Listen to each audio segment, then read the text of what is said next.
Hello అండి, ఈరోజు మనకు ఇక్కత్లో ప్యూర్ మస్రెస్ కాటన్ శారీస్ తీసుకొచ్చాను.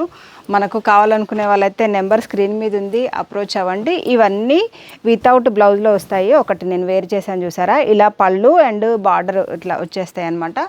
ఇవి మనకు నార్మల్ వాష్ చేసేసుకోవచ్చు, చాలా నీట్గా ఉంటాయి. అండ్ వితౌట్ బ్లౌజ్ ఎవరికన్నా మ్యాచింగ్ బ్లౌజ్ కావాలనుకుంటే కనుక ఒకసారి అప్రోచ్ అవ్వండి. ఇవన్నీ మనకి ఓన్లీ 1250లో మనకైతే పండగ ఆఫర్ కింద అయితే ఇచ్చేస్తున్నాను అనమాట. చాలా నీట్గా ఉన్నాయి. కావాలనుకునే వాళ్ళైతే నెంబర్ స్క్రీన్ మీద ఉంది, అప్రోచ్ అవ్వండి. మంచి కలర్ కాంబినేషన్స్ కూడా చాలా ఉన్నాయి. అండ్ వీటికైతే ఆల్రెడీ నేను ఒకటైతే కాటన్ లైక్రా బ్లౌజ్ అయితే నేను వాడేసుకున్నాను. అలా కావాలనుకునే వాళ్ళైతే ప్యూర్ కాటన్లో కూడా లైక్రా బ్లౌజ్ యూజ్ చేసుకున్నా కూడా చాలా నీట్గా ఉంది. కావాలనుకునే వాళ్ళైతే నెంబర్ స్క్రీన్ మీద ఉంది, అప్రోచ్ అవ్వండి. ఓకే అండి, బాయ్.